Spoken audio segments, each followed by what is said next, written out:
Hey everybody, Paul Lake here with another physics problem solved.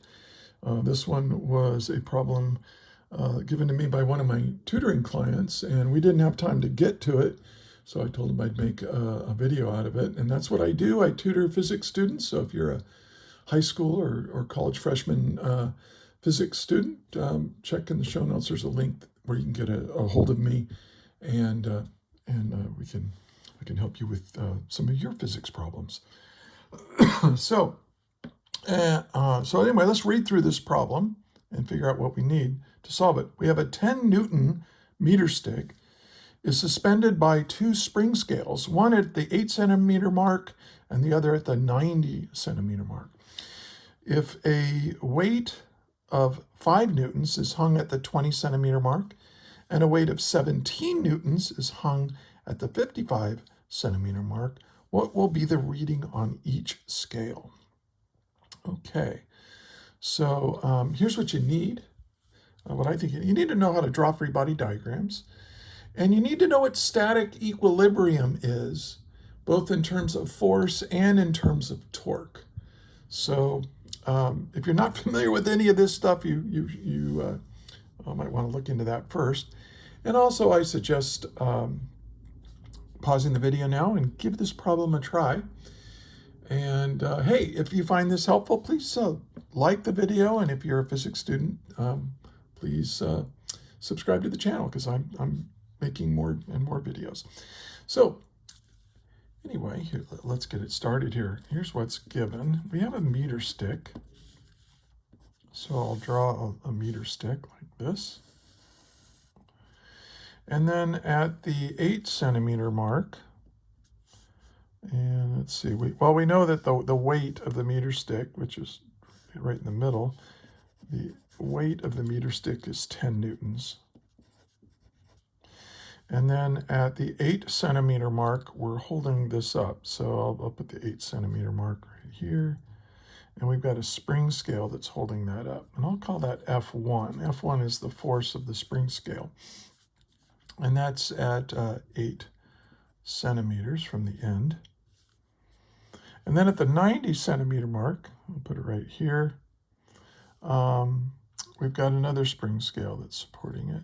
I'll call that F2.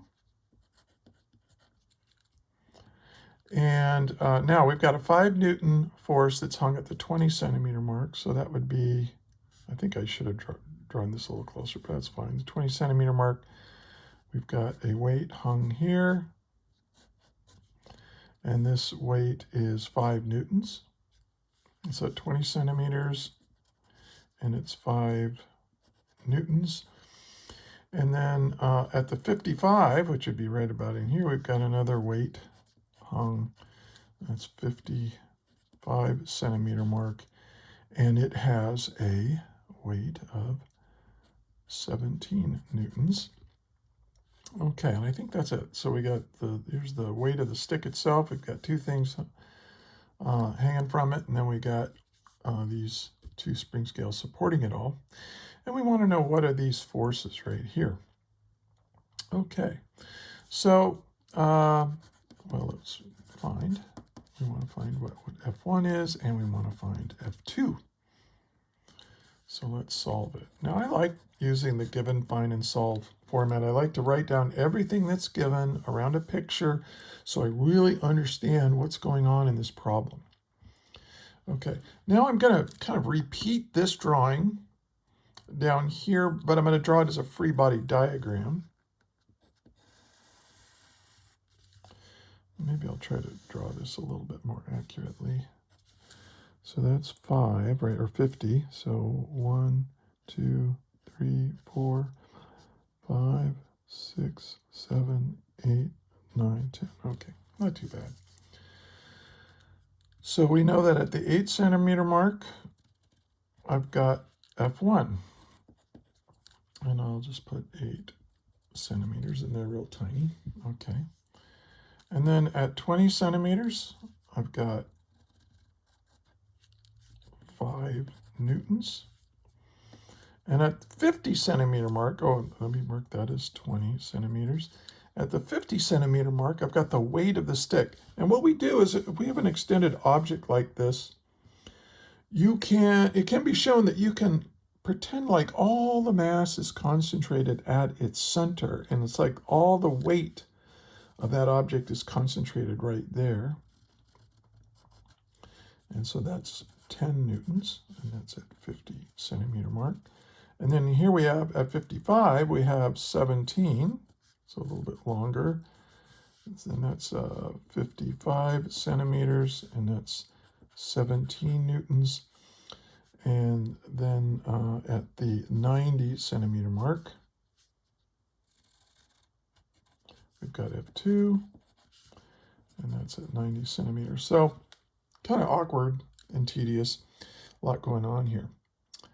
Now, here's the important thing to realize is that if this meter stick is just suspended here, that means that we have a condition that I'm going to call static equilibrium. Now, what equilibrium is, what you've learned before you start doing torque and rotation and so on, the equilibrium meant, hey, there's no net force acting on this object. There might be forces acting on it, but they're all canceling each other out. So there's no net force, there's no acceleration. Static equilibrium means it's not even moving, it's just fixed in place in our reference frame.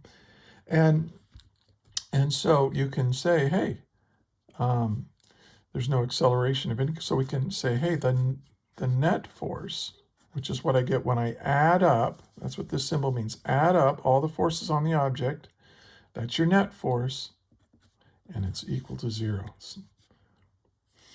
But there's this other quantity called torque, which you've probably, if you've been assigned a problem like this, you probably have torque defined.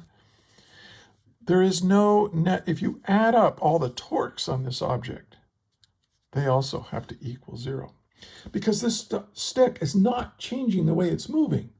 It's just static. So forces that are trying to push on it have to be balanced. And then forces that are trying to twist it have to be balanced by an equal and opposite twist. A twist like a torque, right? And so we'll so anyway, let's use this idea right here first. Now here's a nifty little trick when you are going to add up the torque to an object that's in static equilibrium. You can choose to measure the torque from wherever you want. You can make that pivot point or your fulcrum or whatever. There is no fulcrum. So ironically, you can put the fulcrum anywhere on this object, and the torques have to balance out to keep it in static equilibrium. So what we're going to do is we're going to choose a place to measure the torque from that eliminates one of our unknowns. I'm going to put my pivot point right here at the 8 centimeter mark. And I'll put pivot point. I like to call it the pivot point. And so we're going to measure all the torque from here. Now let's just as a reminder, remember that torque is equal to, now some of you may have had cross products already. It's the cross product between R and F. Now what is R? R is the position of the force measured from the pivot point. So here's my pivot point. So like if I wanted to do F2, I would have this would be my R, and this would be my force. So R is from the axis of rotation, if you want to call it, the pivot point of the fulcrum, to the application of the force. That's your R. Now F is obviously the force. Now the cross product means that you do this. Okay, that means what is the magnitude of R? What is the magnitude of F? And multiply that by the sine of the angle between between R and F if you put them tail to tail. So if I took this R vector and I put it, I'm sorry, I'm off screen. If I take this R vector and I put it right here, it would be 90 degrees. Now, in this problem, for right now, all the angles are going to be 90 degrees. So we're just going to let theta for all these forces be 90 degrees for this problem, and we know that the sine of the sine of 90 degrees is equal to 1. Let me make that look better. Yeah, 90 degrees. We know the sine of 90 degrees is 1. So we can really say it's r times f. Sometimes this is called the lever arm distance. And so I'm going to measure the torques from here. So I'm going to add up, let's sum all the torques, and I'll just put from the 8 centimeter mark. I'm going to sum all the torques from the 8 centimeter mark. Now, when I draw a free body diagram, I always try to identify the positive x and positive y direction. I'll do that up here. But now we have torque. And remember what a torque is trying to do. A torque is trying to change the way an object is rotating. Like if I pin this thing right here and I apply a force, but this is not allowed to move, this thing is going to want to rotate. And a force makes things want to rotate like that. Now the amount of, and so we say that if you are going to go counterclockwise, we're going to call that a positive torque. And clockwise, if it's trying to make it go clockwise in this direction, we're going to call that a negative torque. This comes from the right-hand rule. If you're not familiar with that, just check this out. The right-hand rule for this is if a torque is trying to make something rotate counterclockwise, look at my thumb. If I rotate my fingers, my thumb is up. We're going to call that the positive direction. That's why we give it a positive torque. And look at these 3 torques. They're trying to make this thing rotate so that I have to flip my right hand around and curl it around like this, and my thumb is into the paper. So that makes it a negative torque. Okay. So we're going to add up all the torques, and they have to equal 0 because we're in static equilibrium. Now, why did I put it here? Because look at F1. Torque is R times F. Well, what is the R if the force goes right through the pivot point? It's 0. It's 0. 0 torque. If you measure the torques from this location, F1 doesn't apply torque to the stick. So, because R is 0, 0 times whatever this force is 0. Now, why is that nice? Because I've just eliminated one of the unknowns. We have 2 unknowns here. By doing this, I'm going to be able to solve for F2. That's my strategy here. So let's begin. What R times F for this force? Well, I'm going from 8 to 20. From 8 to 20, right? That's 12 centimeters. And the force is 5 newtons. And this is a negative torque because it's trying to make it rotate clockwise around that. Does that make sense? Okay. And you can change this to meters if you want, but what we're going to find is that the centimeters are going to cancel out. But anyway, now we're going to go to the next force. That's the weight of the meter stick, 10 newtons, and it's at the 50 centimeter mark. So from 8 to 50, right, that's 42. So it's 42 centimeters away. And it has with the 10 Newton force, and it's also clockwise. So we're going to make that a negative torque. And this is the same thing. Now, this is going to be minus because it's clockwise. And we're at 55. 55 minus 8, right, is 47. So 47 centimeters away from my pivot point from here to here. It's 47 centimeters times 17 newtons. Whew. And now, finally, we get to F2. F2 is at 90, but we started at 8, so 90 minus 8 is 82. And this is plus. I'm going to add this because look what F2 is trying to do. If the pivot point is here, F2 is trying to make this thing rotate in a counterclockwise direction. Counterclockwise, that right-hand rule gives us a positive torque. And so this is going to be 82 centimeters times F2. And this all equals 0. Nice. Now, I want to save some room and some time here. So I'm going to let you solve for F2.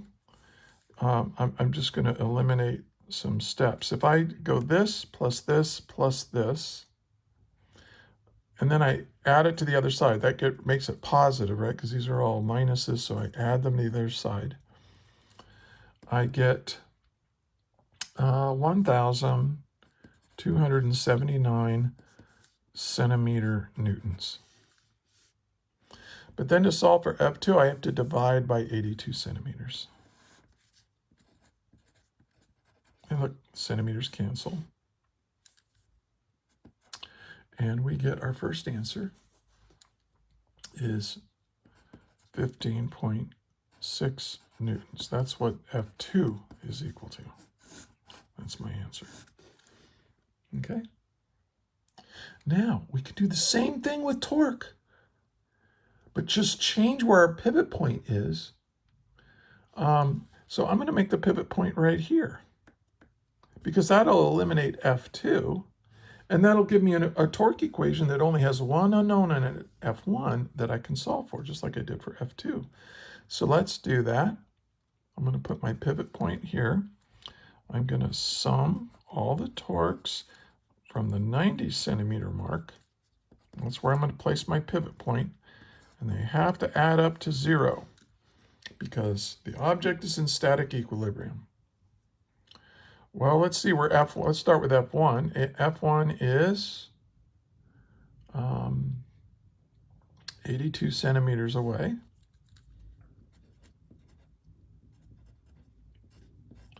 Times F1. But look, if I pin the meter stick down right here, F1 is trying to make this thing go clockwise, right?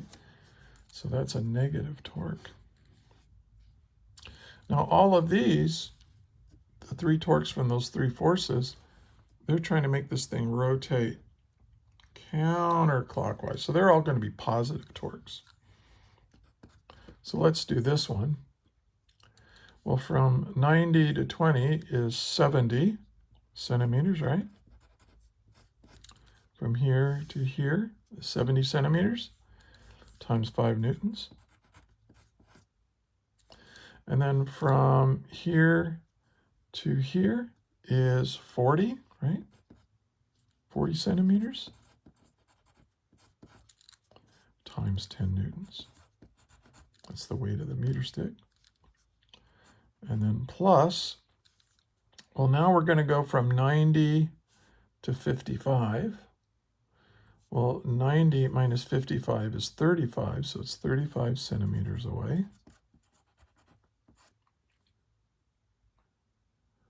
And this force is 17 newtons. Okay. So, and this all has to equal 0. All these torques. So I'm going to just multiply this, and then add them all together, subtract them to the other side, and divide them by negative 82 centimeters. And so you get F1 is equal to, I'm just going to go right to the answer because this video is getting long, but just solve for it and you'll get 16.4 newtons when you do all the algebra here to solve for F1. This plus this plus this, subtract to the other side, divide it by 82, and you've got it. Okay, so they're pretty close, F1 and F2. Not surprising, right, that F2, these are look at where the mass is, or there's, I don't know. It makes sense. Now there's a way of checking my work here. I mean, I'm done with the problem. I solved what they asked me to find, but let's check our work. So what I'm going to do is I'm going to sum the forces in the y direction, and they have to be equal to 0 because the object is in static equilibrium. So let's go, that would be F1 plus F2 minus 5 newtons minus 10 newtons and minus 17 newtons. They all have to be 0. So F1 plus F2, well, what is this? This is 15 plus 17 is 32. Add that to negative 32 and add to the other side 32. They should add up to 32 newtons, do they? Well, what is F1? 16.4 newtons. What is F2? 15.6 newtons. 16.4 and 15.6. Well, that adds up to 32. Yeah, it works. So, you know, you did it. So, I mean, if you do that and it works and it all makes sense, then you probably done it right. Okay. So I hope this works and for you, and good luck with your torque problems. If you found this helpful, please like the video. If you're a physics student, subscribe to my channel. Leave a comment if you see a mistake or a better way to explain it, or if you have a problem that you'd like me to make a video for, leave that problem in the comments, and I'll make a video out of it. So, very cool. All right, here's the whole thing. And that's it. May the net force be with you.